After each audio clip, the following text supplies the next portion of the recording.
Yeah, at this press conference are young people, smart, very well educated people. Do you actually think this is the way we should run our country? Do you think this is the way we should manage our country? I mean, how?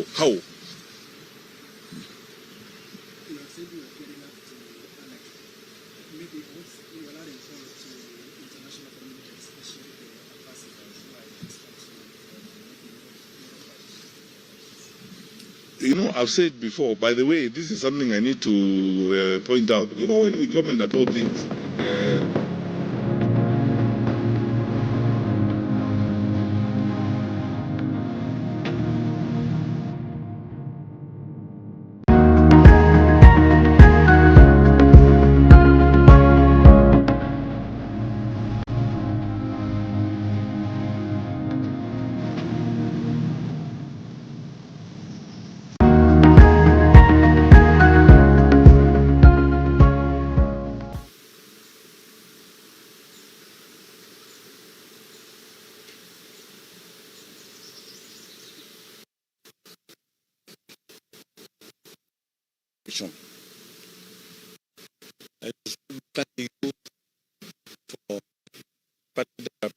and I think as the Kenyan people, we owe it to our country, we owe it to our children, we owe it to the future of the people of this country that we should stand and say no to what is happening.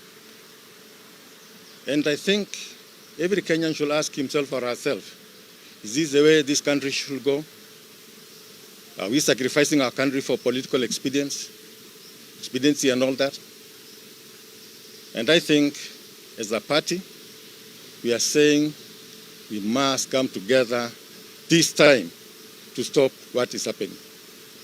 And our party leader, deputy party leader, is speaking, not as a party leader, but as a Kenyan. And we as a party are speaking as a Kenyan party and Kenyan people. So I don't want to take much time. I'd like to give our deputy party leader and our presidential candidate the opportunity to address not only the nation, but also the international community on what's happening now in our country. Thank you. Thank you so much, SG, and good morning, ladies and gentlemen, and thank you so much for turning up very early. It's because we thought that we should do this early because we have a very, very packed day of so many activities. There is that time in the life of a nation, such as we are now, when I think we need to speak to each other candidly and very sincerely about how we see the affairs of our country going. And most of what I'm going to do this morning, I feel the weight of responsibility on my shoulders as a political leader in a party, number one, and then secondly, as someone who had the privilege of serving as the Cabinet Minister for Interior and Coordination of National Government, and therefore sat in the apex of the national security infrastructure in the country for about 5 years. We have spoken about these things for a while, but it's now abundantly clear that the President and his government have chosen violence as a weapon for political survival and as a weapon for political engagement. And I'm not going to start where usually people start with these tired cliches about we condemn in the strongest terms possible, we ask for action. I'm not going to go that direction, because what we are dealing with is abundantly clear to all of us that we have come to a point where certain serious conversations must happen in this country and choices must be made. This is not rocket science. You don't need a degree in geophysics to see what is going on in the country. This weekend alone, from the stoning incident in Mulot that affected my two vehicles, to the stoning incident in Nakuru Town West that affected DCP leaders, and then Salga, and then yesterday in Homa Bay. It's so clear to everyone that, one, there's a pattern to this. Second, there's very clear acquiescence of government in this, because you look at the behavior of the security forces on this matter. And three, you can see, blatantly, a case of, determination on the part of government to engage in this level of violence. From my experience, I want to tell Kenyans very sincerely, I do not think, and I cannot see how the scale of violence in Homa Bay and the activity that happened there could have happened without the knowledge of the National Security Council and without the knowledge especially of the president. Because I have been in that environment before. The president receives executive intelligence briefings wherever he is, even if he is in Greenland or attending the UN General Assembly. Such intelligence information is gathered and the president is briefed very regularly. So when you look at what happened in Homa Bay, it's crime at industrial scale. The planning, you can see clearly the choreography, the management of that, and the resources that could have been spent in that clearly shows you that this is something that was premeditated, it had been happening, it was planned. The next question you ask is, where was the county security team led by the county commissioner in Homa Bay? Where was the regional security team led by the regional commissioner in Kisumu? In most cases, unless the operations of government have changed in a very significant manner, and my dear Kenyans, listen to me, this is something I know like the back of my hand. Unless the management of government has changed in any significant manner, the situation in Homa Bay is one where even the regional police commander should have taken control and taken over the command of what was happening in Homa Bay and assembled resources. I am aware, because that the deployment has not changed. I am aware that in that region, the police have got even special resources. There are border police, there is a GSU. They would have been able to mobilize sufficient resources to address what was happening, but they couldn't, because clearly there was a sense of acceptance on the part of the security forces that ought to have happened. The tragedy of it all is that now we have been warning everybody, and that's why I'm not going to go into those, usual silly niceties of saying we warn, we condemn. We are already in a crisis. We have now begun our final descension into anarchy as a country. Let's not pretend about it. When you look at the scale of destruction, the pain and the losses in Homa Bay, into chaos. The president and his government have chosen, because ask yourself the question, you can go far back to the attacks in Odaya, when Rigathi Gachagua was going to church and he was attacked there by armed people and so on. All the way the 3 weeks ago or 4 weeks ago, when Linda Mwananchi convoy was stoned in a place called Keumbu in Kisii. Those guys were arrested. They were to court on Monday. There wasn't a prosecutor, there wasn't a file, there was nothing. The magistrate released them, they walked away. When the local member of parliament was invited to record a statement by the DCI, he did not as much as turn up. We lost a life there, a gentleman called Mapinduzi. We buried him a while ago, and that story is gone. We are going on. No investigations done, no arrests, nothing. 2 weeks earlier, elected leaders, members of the county assembly in Kisii, were beaten up by thugs in the center of town at 9 a.m. in the morning. When I arrived there with a bunch of lawyers to see these guys in hospital, the police officers were telling me they don't have B3, all manner of these silly excuses you keep hearing all the time. To this day, no one has been arrested or prosecuted about that. The county government there in Kisii is running a militia, terrorizing people at night, going to estates, beating up people and so on, with the acquiescence of the police. Because the police know this. And everywhere in the country, you saw online last week what happened here in Allingham 1 month ago on Thika Road. 9 o'clock in the morning, thugs closed the road and terrorized people. We have begun our final descension into chaos. The question now for us as Kenyans is, How do we approach this and what are we going to do? So we are beyond condemning, beyond threatening, beyond asking for action. I think for me, beginning now, and I will consult with my colleagues in the opposition, we are going to have a retreat next week, and all Kenyans of goodwill, let us now engage our thoughts and minds on how are we going to deal with this government. Because this is not ordinary business. What you are seeing here is not ordinary business. There are no arrests. The political difference is not a good enough excuse to inflict the kind of loss and pain that we have seen this weekend. And while we are on that, and I will discuss more of this when I get another opportunity, there's stuff that people are not talking about. The government has decided to now begin, in addition to terrorizing opposition leaders. If you did not know, and some of my staffers are here, they will tell you, they began a new wave of digital terrorism against the opposition. They have acquired resources from some criminal groups in the nation country, and they are accessing social media accounts of opposition leaders. These days, we get trailed, and my staffers can bear me out. We get trailed by vehicles, I believe they belong to the state, with jammers. We stop to address rallies. Our Wi-Fi is interfered with. You cannot communicate. I was checking with my staffers who were checking with the team that Rigathi Gachagua was traveling with over the weekend. They began experiencing the same challenges on the trail.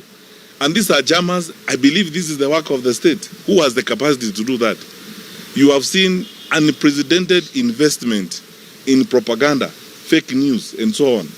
Last week you saw a letter purported, or a statement purportedly authored by Kanze Dena, the communication head of the fourth president, claiming that President Kenyatta has said he's not going to meet with Rigathi Gachagua and so on and so forth. All that is the work of the state.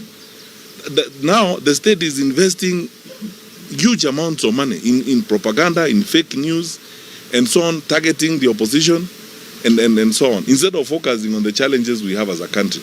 All these are acts of a government that is not interested in the order and stability of the country. And let us not delude ourselves. Let us not delude ourselves. Countries that have begun this path this way end up like some of our neighbors. The level of anarchy in the country and the evidence of state failure is all over, is replete. And by the way, we talk to senior officers even in the security sector. They are demoralized, they are so frustrated. Where do we get some of this information? Is senior security officers, some of who talk to us, and they are equally demoralized. They are frustrated. They tell you all these things. They say, this is unprecedented. The level of state-supported or state-tolerated crime against the people of Kenya is unacceptable. So, I think the government has made its choice on this particular matter. It's now upon the people of Kenya to also now make their choice.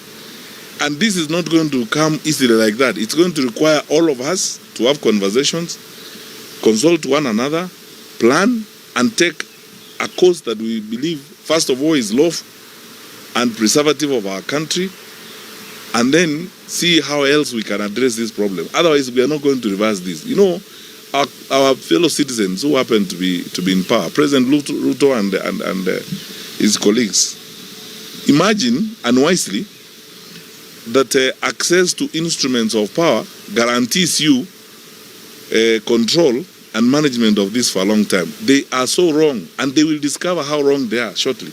The unfortunate thing is that it will be at the expense of lives such as those that were lost in Homa Bay. Because none of us, you can't terrorize the public as a way of surviving. Because the repercussions are dire. When wananchi begin to respond to this terrorism, to this madness by the state, you will not be able to control the country. You are radicalizing the country to a point where you won't be able to control it. When people rise up against this, it's going to be completely uncontrollable. Because ask yourself the question, these people you are paying, these thugs you are paying and goons and all that, to terrorize your opponents, when they are done terrorizing your opponents, what are they going to do? They are going to turn on you, first of all. They will come to your houses. They will want this money. You are socializing them to a consistent supply of income through crime. And that is not going to be the way of sustaining our country. Finally, because we are in this, and then let's be very honest with each other. We've not been here before as a country. This is unprecedented. It's unusual. And I'm not going to waste my time saying we condemn this in the strongest terms possible. We are done with condemning. How many times are we going to condemn? Memoranda has been taken to the Inspector General of Police. Representation has been done to the parliamentary committees. Faith-based leaders. Because if I am in leadership and people speak to me the way the Conference of Catholic Bishops spoke, I would actually be worried. The PCA bishops and all these people, if you are a leader and your religious leaders in your country speak to you the way these leaders have been speaking, you of course to be concerned and do the right thing. But it's abundantly clear they don't care. They just simply don't care. They're playing for one thing, survival. And nothing matters. The independent institutions will be abused. Security sector institutions will be abused so that one end is achieved, political survival. Unfortunately, the cost is very high. So I take this opportunity, painfully and sadly, to convey our condolences as a party to those who lost their lives yesterday, including a Form 3 student. That's how low we have sunk. Then urge my colleagues in the opposition that time now has come when our sense of commitment to opposition unity is going to be tested. Our sense of patriotism is going to be tested. Our nerves are going to be frayed. Our patience is going to be taxed. And the temptations even to split us are real. What gift could you give this government than seeing opposition leaders either calling each other names in public? We as Jubilee are determined to stay in this for the long haul. We will play our even we ourselves do not like, or things that table and discuss them. We will not fall into the trap of breaking the first commandment when you are at war. Thou shalt not turn fire on your compatriot.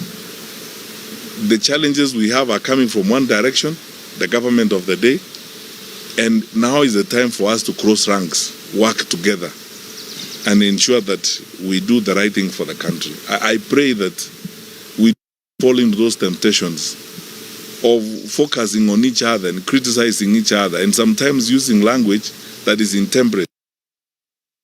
Patience is being tested. Some of these things are done by government so that we can fight amongst ourselves. We must refuse to walk down that. We as Jubilee are going to refuse to walk down that path. We will work together to ensuring that unity prevails, to ensure we stay together and move forward to deliver this country challenges it now faces. The worst, the crime and insecurity initiated, supported by elements of government. Finally, before I finish, you wonderful people in the press, I want you to check this on your own. Over the years, when we were in government, we always periodically did a mop-up of small arms in the wrong hands because of where we find ourselves as a country. We have porous borders around us, and we have conflict virtually in every one of our neighborhoods. And because of that, we sustained that practice of mopping small arms and burning them every so often.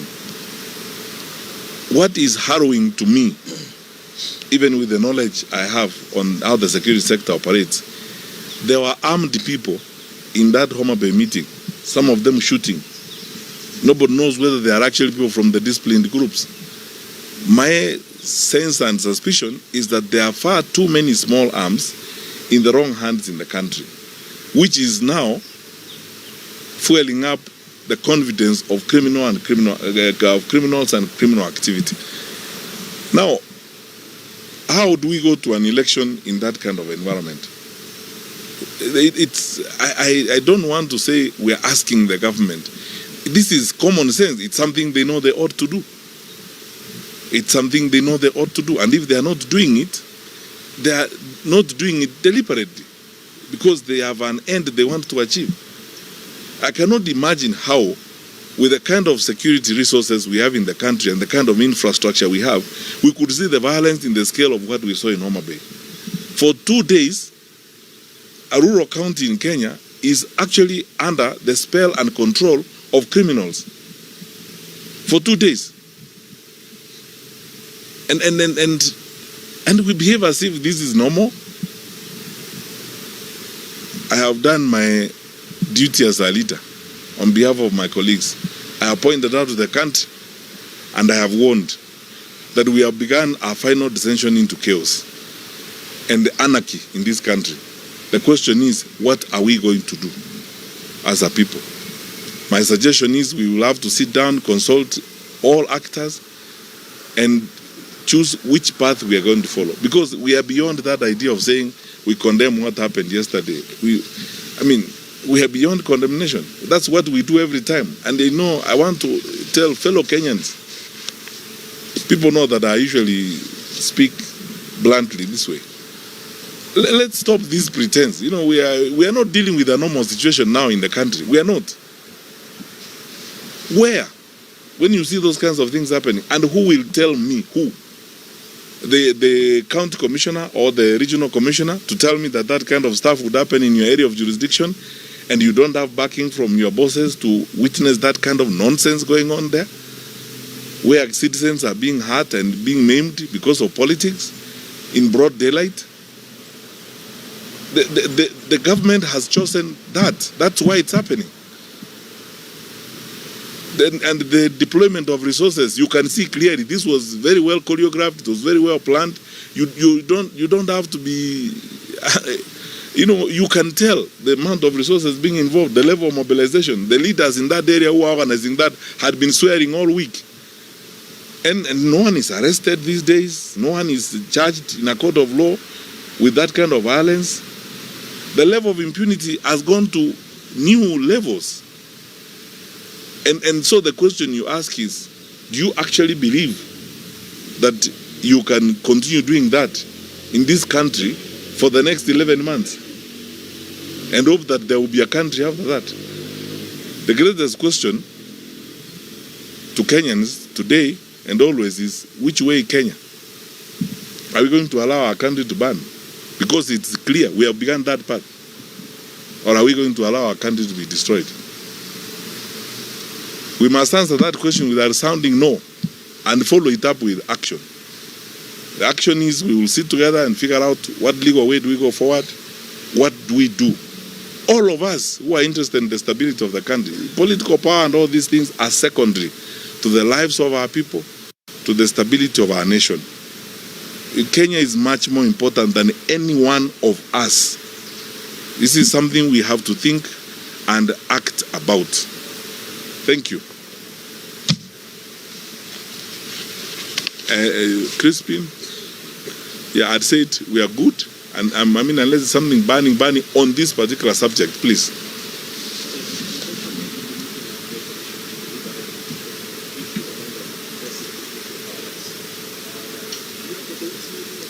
We are having a retreat, an opposition retreat on 24th and 25th of this month. And among other things, of course, we are going to discuss the electoral environment and what we need to do as we go forward. And we are going to try to reach as many Kenyans as possible within the leadership and decision-making community. The focus being, my brothers and sisters, and many of you who are here at this press conference are people, smart, very well-educated people. Do you actually think this is the way we should run our country? Do you think this is the way we should manage our country? I mean, how? said you are going up to maybe once you are allowing for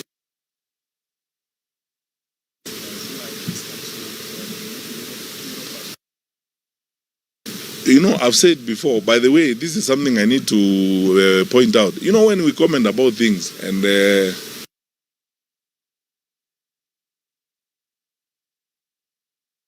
been written on Kenya in the countdown to elections, predicted that we are going to have violence. The Kofi Annan Foundation, I mean, the report is now public, you can see it.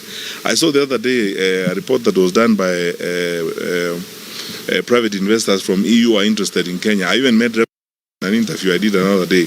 All of them are raising issues about the security of the country going forward because of these wounds and the level of crime in the country.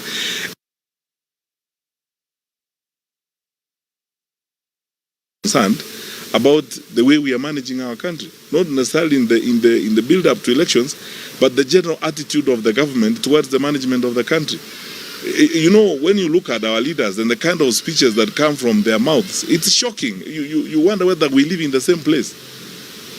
And I'm saying this with all the seriousness I can muster. We are destroying our country for purposes of politics. The president and the government are playing, you know, just for survival. And then because of that, anything goes. We can't lose lives day in, day out on simple matters. I mean, I've often asked the question, if from Kiambu, for example, or you come from Muranga, and the UDA leader, why should you interfere with them? They are not carrying away the residents of Muranga, they are leaving them behind. They were not carrying away the residents of Homa Bay. They were coming to talk to the residents of Homa Bay. They go away. The residents of Homa Bay would be there forever to be talked to by anyone else who wants to talk to them, including their local leaders, to convince them and tell them Nanji was telling them is not right or wrong, whatever the case may be. That's how civilized people behave. Is that a good enough reason to cause the level of mayhem we saw? So we have a problem. You know, let's stop this pretense. We have a serious problem. And it's abundantly clear the government has chosen, the president and the government have chosen this as a way of life. Because there is no way, I can tell you, trust me, I have been a minister of security. There's no way that scale of work could happen without the knowledge of the president. Because the president is briefed, you know, regularly when these decisions are happening. So, and I've said before, I know these people. I know the Inspector General of Police. He was my GSU commandant for the 5 years I was a minister. Kanja was my GSU commander. He's a good police officer. I can't understand what is going on. It must be politics that is interfering with what they're doing. The question I keep asking myself is, I mean, what is it that is causing you to sacrifice even the years of your career and the service that you have rendered to this country to ignominiously and very miserably come to the end of your career in this kind of manner? Because when consequences and accountability is called on this kind of matters, all of you know what happened at The Hague. You know, when the warrants were issued, they went to the individual leaders. They didn't go to government, they went to the individual leaders, including those who were in government at that time. And you should meet General Ali to tell you about that experience and how frustrating it can be. So let's be responsible people. What has happened this weekend is horrible for a country of our size and so on. So for the foreigners, that is it. Everyone is surprised about why we are destroying our country.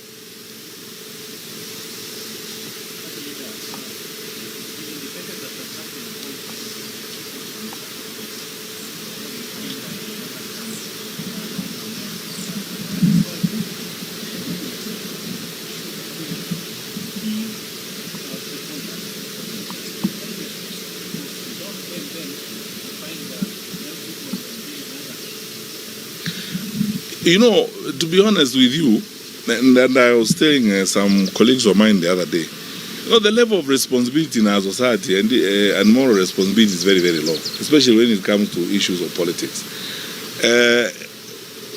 When it comes to crime, there are only two types of people. There is an offender and an innocent person. There is no tribe. There is no Kalenjin, there is no Kisi, there is no Kikuyu, there is no Luo. You are either an offender who has committed a crime, or you are an innocent person. Now, very basic things like those, are always ignored. And sometimes the temptation, like I can see, is to try and introduce, ethnic angles and innuendos to conflict so that you can split up the opposition and split up people in the opposition. And to your point more specifically, yes, it is this mobilization by politicians and paying people money that goes into this. Wananchi, on their own, really have no problem. I mean, they have never had problems all along. All these people, how many times has James Orengo gone to Homa Bay? We've always been visiting and working with these people. Why is it a problem this time that his motorcade has to be stoned, returned, and so on? I mean, how many times, honestly, let me ask you, how many times has James Orengo gone to Homa Bay in his life? It is this transactional politics where people think that to inflict violence and pain in the manner in which they are trying to do is the only way of asserting yourself, asserting your authority, which in my very honest opinion is very foolish. Because if you are leading people, you should care for their lives first and foremost. Because when you have killed them, who are you leading? And in any case, as I ask this question, if you pay those people, those guys who are paid, those goons who are paid the way they are paid, running around and so on, terrorizing everybody, when they are done terrorizing your opponents, what will they do? That's why I keep telling these leaders that, it's essentially you are living in a fool's paradise. Because this unexplained hubris, because of political power, I tell people, it comes and goes. Wengine tumekula salute sana, lakini we are here. Tumeangalia hii maneno na hiyo salute utakula na siku moja utashangaa vile you basically bure kabisa after you have messed up people and done all things. What are you going to tell your children when so many lives have been lost in the manner in which it happened in Homa Bay yesterday? You are turning people against each other because of politics. It's very primitive. But it's upon you, good people. Let's work together and save our country. For me, I'm interested in, let's talk about our country first, positions and anything else later. Thank you very much and do have a nice day.